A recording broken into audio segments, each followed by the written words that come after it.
I'm Marcia Bosscher, and I have been an editor at The Well, a website for women in the academy and professions. Writers were women academics and professionals, and early on, I came to know Tish Harrison Warren. It took a while for her to get me a piece. She had young children, busy household, but when she did, I recognized a writer, and she had a beautiful voice, and she went on to write regularly for The Well and then has gone on to publish some books and is working on her third book now. So Tish and I had the opportunity to talk about what it means to be a writer and an editor working together, and here's the conversation. There is kind of a romantic notion, particularly for writers, of being hermits, in your cell, alone, writing, smoking cigarettes, drinking bourbon, or whatever. And I mean, there's something to that. I have a little writing shed that I go to, and I am there by myself a lot. But I think writing's incredibly, at the end of the day, it's very, very collaborative. And the more collaborative it is, the better I think the product ends up being, because I'm a big believer in editors, and I'm a big believer in just having other eyes on the page. And even in conversations, I think, for instance, I'm just at the beginning of a new book, and I'm going next week to speak, and I'm really intentionally speaking on some of the material, not so much just because, I have plenty of other things I could choose from to speak on, but I want to hear what other people, kind of how these ideas bounce off of other people. I think that's an important part of writing. And then, I think every writer needs editors. I'm skeptical a lot of blogs and Substack and that sort of thing that are taking off, where writing feels like it's something that I can do alone and then just put out there without other eyes on it. I just think we almost always end up better because of editors. And I really think, because I didn't set out to be a writer, I didn't know I was going to be a writer. I learned to write by interacting with editors. And Marcia was like my first. So for background, I met Marcia when I was doing university staff, and I'd always loved to write. I wrote a lot in seminary, and I had recently felt really called to write more, and I was actually taking a poetry class and writing poetry, and working on that. And then Marcia was running an edited magazine, an edited online magazine or blog called The Well. And she asked me to write something. And but I had a newborn baby, or was about to have a newborn baby or something at the time, was very busy and had a job. And so I kind of was like, yeah. And she thankfully kind of bugged me about it. Like, they kind of kept coming back and saying, what are you going to write? What are you going to write? And when I finally turned something in, she called me, I think that day, and said, you have a voice. You need to write more often. And at Festival of Faith and Writing several years ago, Nadia Boltzweber said, if you see a gift in someone, there's almost a holy obligation to name it for them. And because most of us aren't going to find our own strengths and gifts by ourselves. It takes an extraordinarily self-confident person, which I am not. And so it really took Marcia seeing something in me. And then even after she said, please write for me more, I didn't. I was just busy. So it was a few months of her sort of like coming back and sort of like asking me before I really started writing very consistently for her. Tish, Yeah. I went through my old emails looking for the first email that we shared together. And the Sweet. first one I found was to my friend at Vanderbilt, Ann Behrens. I just returned from the annual tour days in Chicago. That was March 15, 2009. And I had good and meaningful conversations with a young woman there. And I introduced you to, and I know she was moving away. So I think you guys only met once. But then and I did have to hound you. I'm a little bit embarrassed how often I wrote to you and said, you could just write a book review. I mean, it just had the sense that you would write an interesting piece. And finally, you wrote a piece on, let's see, I think the first one was on Sabbath. Was on Sabbath. And I got it. And it was like, oh my goodness, I've had, the writers at the Well are good writers, but never before had I had someone with a voice who just, I know there were some minor edits we made, but it was like, no, this is a writer here. It was really exciting for me too, because I was trying to build up the Well. And so it was great to have you writing. So I said something in my first book, like if I've ever written anything that's helped anyone, Marcia is partially responsible for it. And it's because I don't think I would have ever started writing consistently. Wow. Even though even in prayer and stuff, it felt like a pretty strong sense of calling for me. But I grew up in a very practical, kind of hardworking, very kind of culturally normal. I don't know if that family in Texas. So if you saying out loud, I'm going to be a writer and write books is just not even something that occurred to me that is a profession that people do. It would be like saying I want to be a professional baseball player. It's like, well, okay, very few people do that. So, so having somebody else outside of me, someone who's kind of knows what they're talking about, because Marcia, I recognized very early on, is very smart and very well read. Like she's a literary person that reads a lot. To say, no, keep doing this. I mean, I just wouldn't have written without it. And so I do feel like community, to go back to the original question, is important because of a few things. First of all, I think it makes your ideas better to have people to bounce them off of. I think having even people that challenge you about your ideas makes you a better writer and thinker. One of the best things that happened to my writing is going to seminary, not even necessarily because of what I learned there, but because of the practice that you can believe something ardently and put it in a paper and your professor say, that's not good enough. You have to make that argument better. No matter how much you think that it matters and you think that it's precious to your heart, to have somebody else tell you you're wrong, defend it better is a really good practice. So it strengthens you. But I also think there's like an emotional health side. Well, so there's that. There's the finding your voice and needing the confidence of other people calling that out in you. And then there's an emotional health side to the actual writing, that writing is hard. It's a slog. It's difficult. You never know if what you're doing is going to be, the book or article where they all find out that you're a total fraud and should have never written anything at all. And you're constantly feeling that way. And so just like community and friendship is part of anything, I think it's key to marriage. It's key to the Christian life. It's key to,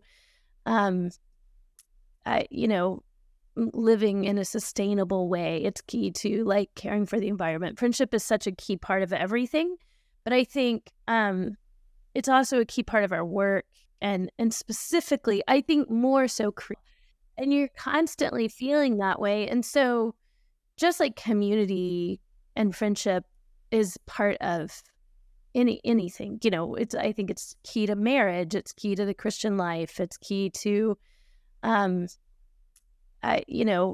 living in a sustainable, trying and having people that you can say, this is hard, or pray Yeah. for me, or I'm struggling, is really, I couldn't do it without that. And I think I'm thinking of the times that I walked around my living room with you on the other end of the phone, almost feeling like I was talking someone off a cliff, like that. It was because I think as a writer, you are stuck in this place where you have to believe that you are good enough to get words on the page, and yet you also have this voice that's telling you it's never good enough.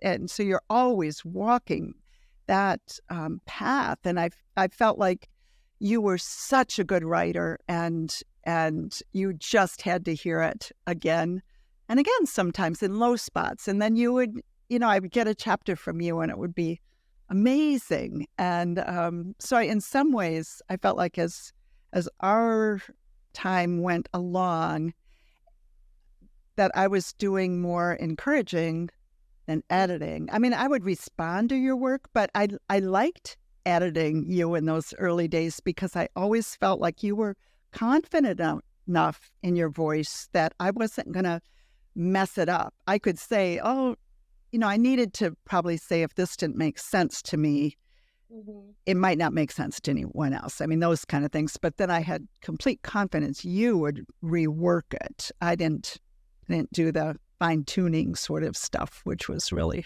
fun to have you to trust that you're going to make it right. Yeah. So, like I said, I mean, this goes like a little bit to add on to your first question about the myth of the writer, like alone writing. My first art, if we can say that, was not writing, it was theater.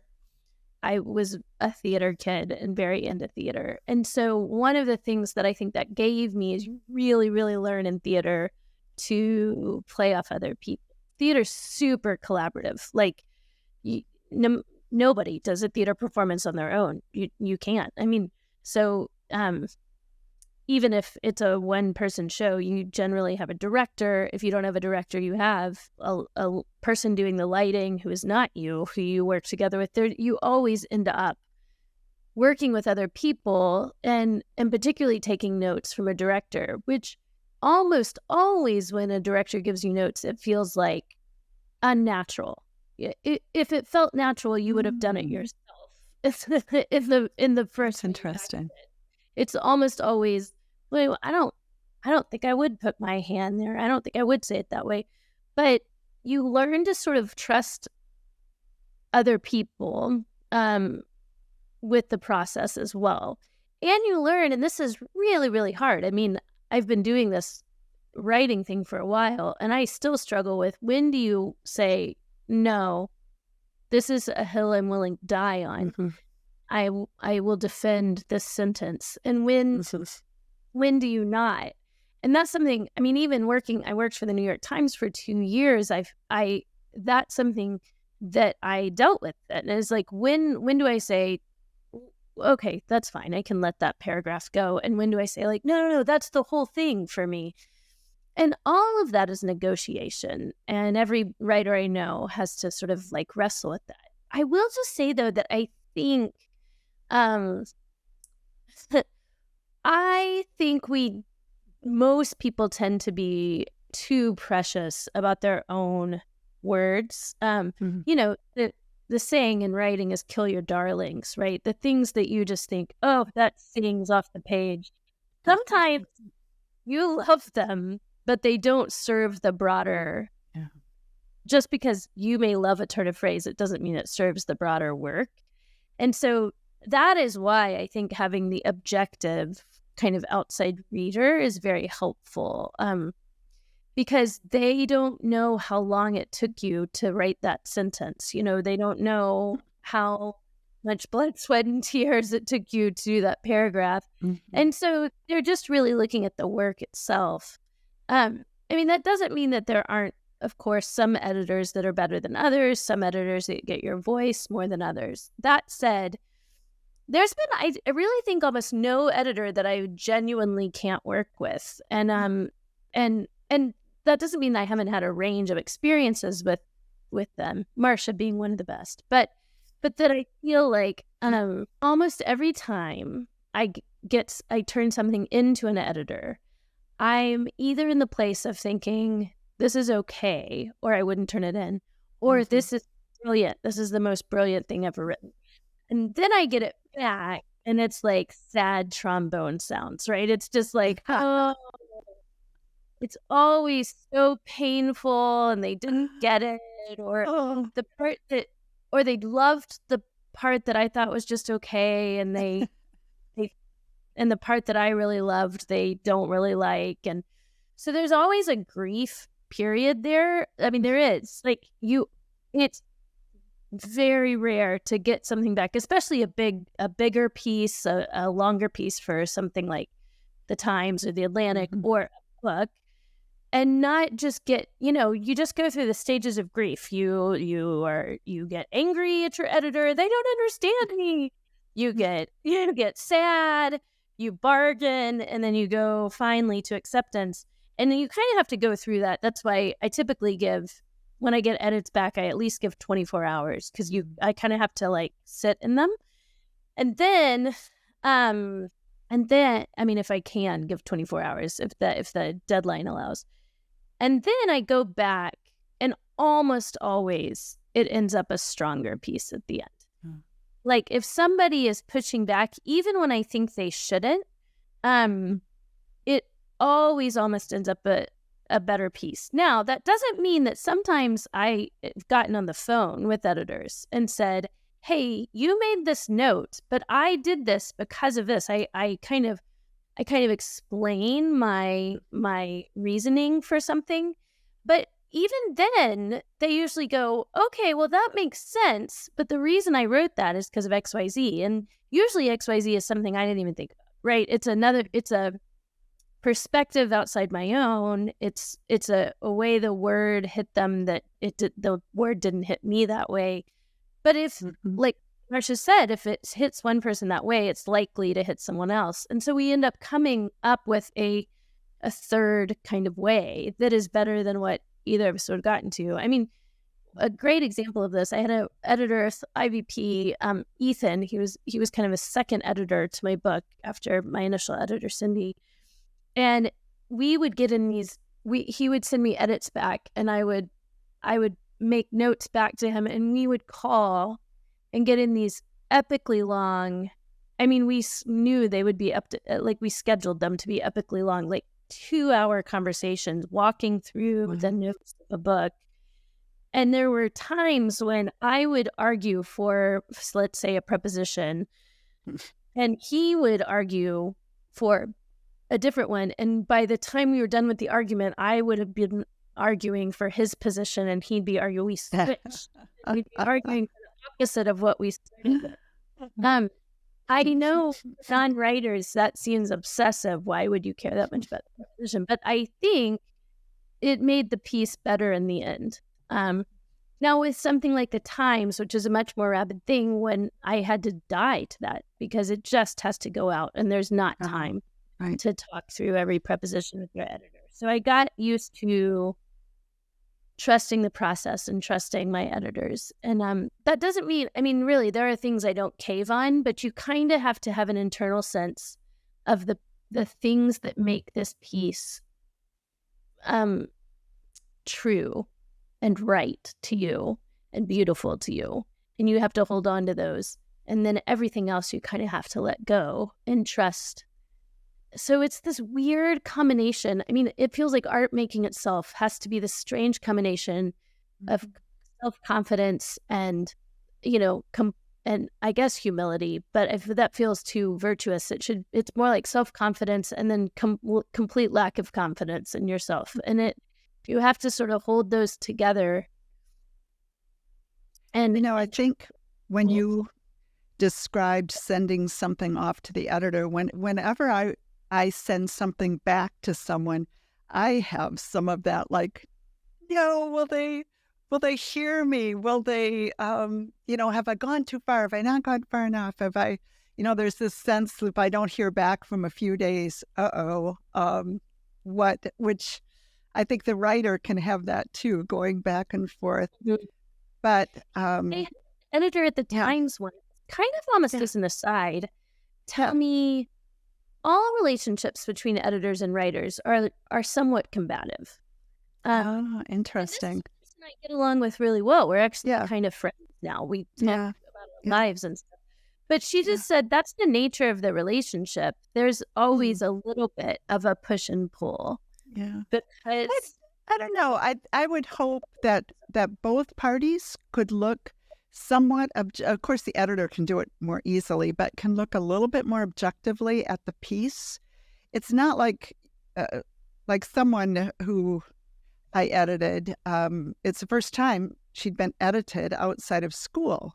And it was like, wow, this was so different. It's like we're both working together to make this the best piece it can, instead of just being a critique of it. Yeah. So I think when both parties can really look at it, and I know often when I get a piece in to edit, certainly your pieces were like that, I would read it through and think, oh, this is just amazing. It's just fantastic. This is great. I won't need any editing. And then I set it aside for a couple of days. Then I take it back. And then I go through it. And I read one editor saying, your editor is the only person who is really going to read this work so closely as the writer. And then I would kind of push on the words. And, sometimes words don't hold when you press on them. It's like, wow, I think there's going to be a better word here, or this phrase doesn't really work here. And just a really close reading then becomes more of a critique, or more of a how can we get this better? But that doesn't mean that I read people's work as an editor. It's like I generally don't read that closely. I read for enjoyment. Yeah. So Tish, we're just talking between us, editor and writer, but of course, the purpose is to share this with readers, that huge other population. And how do you see our work together, or your work as a writer? How do you see that as serving? How do you see your calling as a writer, and then with editors, with other people around you? Yeah, that's a really good question. I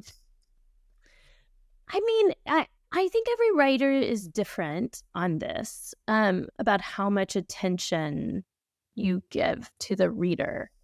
I do think my friend James Bryan Smith keeps a sign above his writing desk that says writing is an act of love, which I believe. I think that's right. It's very hard and it's very long, and ultimately it should be out of love for your reader. But for me, I do think my writing is pretty selfish in the sense of in the sense of that I'm usually writing to figure something out myself. And I'm usually writing to create something I find that I would want to read. And so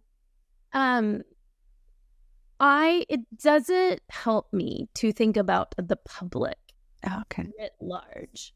If anything, that feels very scary to write for the public. If the public has, typically that means like Twitter, and they are screaming. Wow, what you did with the New York Times. Yeah. And so it helps me. I tend to write for smaller groups of people. I have a tiny little church plant right now. Writing for them, like the people in my pews, or writing for friends, or like writing for Marcia and for my husband and for myself. I think writing for, of course, obviously, I would like the book to go beyond those people. But I think that if you're writing for the amorphous public, you're going to end up writing in abstractions. Like, you just can't reach. There's no way that one person can try to speak to, a billion people, or 1 million people, or 1,000 people even. It feels like all you can do is try to say something honest about your own life, to speaking out of your community, and, hope that that's human enough to resonate more broadly. But I don't have kind of capturing the public in my mind. I think if I did, it would just paralyze me. Yeah. So we do have very specific people. I typically am thinking of some people I know, friends, or that sort of thing. And I am thinking about Marcia. I mean, this is a difference. I've had lots of editors. I have lots of editor relationships, and we've talked about those relationships a little, but Marcia's a little bit different because there's somewhat of like a mentor-like relationship that is outside of editing. And I feel like that is different. I have really, it's her, and that's about it. I mean, Andy Crouch has also served as kind of a friend and mentor of mine in navigating the writing world and the writing business. But it feels like I have those people in mind. I have some respected people in my life in mind. And then I have some younger, like some friends of mine. My assistant, I mean, part of the reason I'm writing the book I am now is that I have a 23-year-old colleague that works with me, and she, said she'd be interested in me writing a book on the physical body. And so I'm doing it honestly, like partly for her specifically. But I also think if it resonates with her, it will resonate to hopefully other people. So yeah, it has to be pretty in flesh to me, but I think it becomes too abstract of an idea. Americans are so polarized right now that if you say something to one person, it may just be the exact opposite thing that somebody else needs to hear. Like if you tell one person they need to care more about justice, there may be another person who that's all they talk about, and they actually can be kind of jerks to the actual people in their life. Then there's other people, it's the exact opposite. And so it feels like you can't write in abstractions, you can only write to people. So, I mean, the last story I'll say with this, it's like I tend, with books, not articles anymore, because I don't send Marcia everything I write with articles. It would just be way too much. But so now I don't really have a second reader typically, besides my editor. But with books, for my last 2 books anyway, I get to a point in where I have a rough draft, but it's not good enough to send in to the publisher yet. And then I shop it out to friends, and I typically have my husband read it and Marcia read it. And it's funny because they're so different personalities. Marcia's a big encourager, and she's like, "This is so great and beautiful and wonderful." And then she'll also tell me some things to work on, but in between lots of positive feedback. And my husband will just highlight something and be like, "What the heck were you thinking?" Like, for real? No encouragement. So I joke that if he was the only one that read my stuff, I would never write again. And if Marcia was the only one, I would think that the piece was just great. And so seeing them together, it's like the right titration where I don't fall into despair or overconfidence. And what's interesting though is though they edit really different, they often gravitate to the same parts. And so the way I explain that to myself is that I'm every time I write a book length, there are parts of it where your genuine voice comes through, and it feels like when these 2 people who often edit really differently, and Jonathan, my husband, is much more academic and doctrinal, and not that you're not doctrinal, Marcia. No, I'm not. But I'm edit,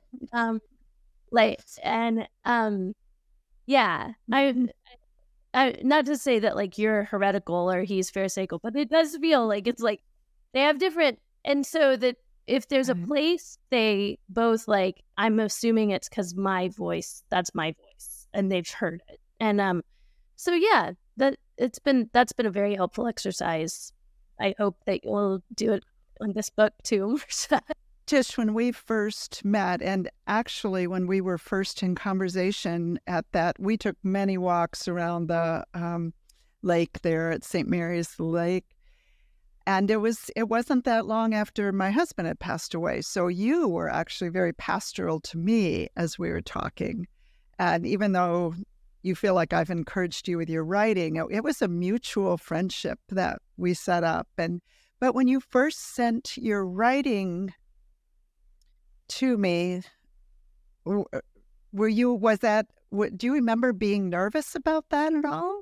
Or did you feel pretty confident at that time in your writing? That's interesting. I mean, what does it take to approach someone else with your writing? Of course, you were being asked by me to do it, but so that helped. I do. That is true. That's a difference in my story. Is I feel like most of the time that I have turned things in, I've been asked to do it. From you, and then by the time I pitched to Christianity Today, they invited me to pitch. So I found my note to Cindy Bunch in my emails where I said, I hate to do this, but I think I have to turn this writer over to you because she's just too good for the well. We've got to not keep her under the bushel here. And you sent you on to Cindy. Yeah, it's still though. I mean, that's a good question. I think I don't remember, to be honest, if I was nervous. It felt like a friendly place to write. And it honestly, I hope this is okay, it felt like a small place to write. So the stakes weren't super high. Right. I mean, the worst that could happen is you say, like, oh, we're not going to publish it. And that would I never said that. That's kind of the worst. Or, you publish it and people don't like it, but there's not many people. We're talking like thousands and thousands of people that would.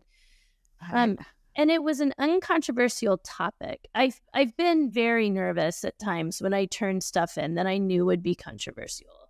Yeah. That's really hard. And I've lost sleep over it. But it was like a nice piece about the Sabbath. I don't think there's any kind of like rabidly anti-Sabbath people out there. So that wasn't scary for me. Yeah. I mean, since then I've had scary times, both because of controversial pieces or just the stakes. Right. I was certainly nervous when the New York Times invited me to write. I mean, they asked me to write, but I was still nervous. So I feel very lucky that to have had a mentor and encourager. Yeah. I think that I mean, I said this before, but I really don't think I would have written had you not encouraged me. Yeah. And I don't know if everybody gets that. I think this is why when you see someone good at whatever they're good at, not necessarily writing, speaking, doing taxes, preaching, I don't know, visual art. It's really good to name that in people. But when I started doing some editing, I didn't feel like I have always been a big writer. I had done some editing earlier in my life, but this was really my first really doing it as my full job. And I actually went to a woman, Sarah Phillips, who is an editor here, has a PhD in poetry. She's an editor for the Historical Society Press. And she mentored me for the first many articles. We would I would get something and I would know it was good, but it wasn't great. This isn't from you. But other pieces, and I would send them off to her and say, Sarah, how do I respond to this writer? I really like it, but I just don't even know how to get it in shape. And she would do the editing, send it back. And then I was at a festival of faith and writing and got to know Lil Copan of Pelican Press. And she heard that I was just starting to edit. And she said, oh, would you like to see an example of my editing? And she sent me a chapter that she'd edited. And it was remarkable, partly to see like every other line was, this is great, this is wonderful. And then maybe you could tweak this. This is great. And it was a good lesson. And, keep the encouragement up. This isn't just about critique. So I felt like as an editor, I got some mentoring, which I really appreciated. Yeah. Yes. Not all editors say encouraging things. So that's really good. I mean, it feels like part of what's emerging here is just the great privilege and the privilege of having a mentor and the great need for mentors. I think people need that to call out gifts in themselves, I think. And also maybe there's something about, I think it's good to start small. I mean, I don't think it's a great idea to try. I have a friend who this is not me, but another editor another writer that works for the Times. He doesn't give out when people contact him and say, can I have your editor's address? He doesn't give it out for various reasons. But one of the things he said is that usually when people contact me, they're not ready to do. They're not ready to do that. Right. And I think it's smart to start small and build where the stakes are lower, where you can make mistakes and it's less consequential, and where you can learn, learn the craft and learn the trade, and learn to interact with editors. And one of the things I worry about with the industry is with smaller places closing, there's fewer and fewer kind of small outlets to write for. And it really is the best place to start because you are able to develop a mentor kind of close relationship with the people you work with your editors in ways that you're not at a place like the Times or the Atlantic or even Christianity Today. There's too many people to have a real kind of encouraging relationship with each one. And so I worry about that with younger writers, it's just harder to find small outlets. And I think it's really good to start there. Yeah, I think The Well it's really good for that. Low stakes, but also it could be relational as well. And relationally rewarding, friendships formed. And not that you can't have that in larger settings, but it's harder to form, and it's just a faster pace. And Tish, let me just start and say that working with you, I'm going to get teary here, actually made me feel like a real editor because I worked with a real writer. And I'm not saying that to denigrate anyone who in those early years at the Well, who wrote, because it was so fun. And there were great writers who wrote, a lot of women professors. It was a website for women academics and professionals who follow Christ. And there were great writers, but it was really, I think, knowing you personally and you allowing me an in into the writer's process, because we would talk about what was going on, what you were going to be writing about. I saw you in the midst of your family and just saw the pressures that are on someone like you, who were a lot of the women I was working with, young women, professionals who many had marriages and children. And I just saw the intense pressures that were on you and got to walk alongside you. And that gave me such empathy for the other writers and just huge respect for you. And I loved being able to work with you and to see that editing could help something that was really good, maybe even be better, or at least reach an audience in a different way. So I thank you. Thank you for that. Well, so for you, I would say it's funny you said that, because writing for you as an editor made me feel like a real writer. Seriously, because I was so new, but I trusted you, and I knew you were smart, and I knew that you understood words well, and so having encouragement from you made me feel like, oh, maybe this is something I could actually do. I never, ever in a million years thought, oh, I'll probably end up doing this as a job. It was still very much a hobby. I'm I am still surprised that it's my job. But it was something I thought that maybe I could do. And I remember you telling me you may as well pursue this. This is something you can do the rest of your life, even as a hobby. And so, I again, like I for whatever reason, the Constitution God has given me, I don't think this is always good. Is I don't think I would have done this unless I had permission from someone I Wow. respected Wow. to do it. And so you sort of gave me that, but I sort of hounded you. Yeah. I also genuinely think you have, and this may surprise you, but it's very true. You have very much affected my writing style. I think, and that's why I said, I mean, really, I think every sentence that I've written that has helped someone you're part of, because here's the thing, especially in Christian circles, so much of the writing is mostly just about idea conveyance. It's didactic, and that's not always bad. But there's writers that I respect, but their writing is to convey specific information, like one would with a sermon.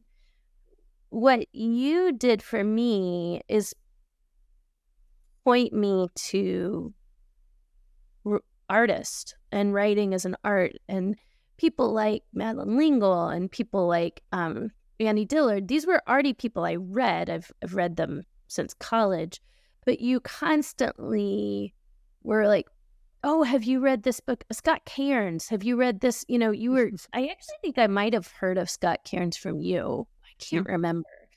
But you were putting poets and artists into my hands, but then also just, I don't know if you've realized how much you've like given me writing advice, but also like sent me a quote about writing when you come across, a good quote or something inspiring.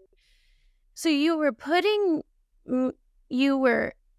opening me up to this idea of writing for beauty, which I think is pretty innate in me. I mean, when I do too. Yeah. On a sunny Sunday, when I could sit down and read whatever I want, I tended to go to beautiful writers and to poetry. But you validated that as part of even the theological call, somehow that's not opposed to, for instance, my calling as a priest. Right. Right. So I just know that if I end up, writing some really trivial, shallow Christian girl book or something, not to denigrate anyone else, like, you wouldn't like it. And so you didn't ever want to write something that you didn't want to read, So I think that's ended up shaping how I write. And then I think just on a personal level, I mean, I would like to be like Marcia when I grow up, just watching you with like your own family, your own grief process as a widow, and the cheerfulness that you brought to life. It's very different than I think my basic kind of personality. But you just sort of accepted me in all my neuroses and struggles. And then we're an encourager. I think I need encouragers. And we all do. Yeah. Tim Keller at the end of his life became something of a mentor to me as well. And he told me once that, after he knew he was dying of cancer, he wrote down about 40 or 50 younger people, younger leaders that he wanted to just encourage. And that was his one goal, is to encourage. And he said, younger people are short on encouragement, and they just need encouragement. Yeah. And that's good words. That's something that I have you're just a consistent source of that in my life. And I feel like I am short on that. It's something, and so continuing to write when it's hard, or when babysitters angry at you, or when at me, or when you're not sure where to go with a chapter and you're not sure if this is working, or all of those things. And then, on top of that, and marriage is tough, and you're, trying to make ends meet, and your kid has a sore throat, or, or asthma or whatever. That I think that I lack encouragement, and you have been a consistent source of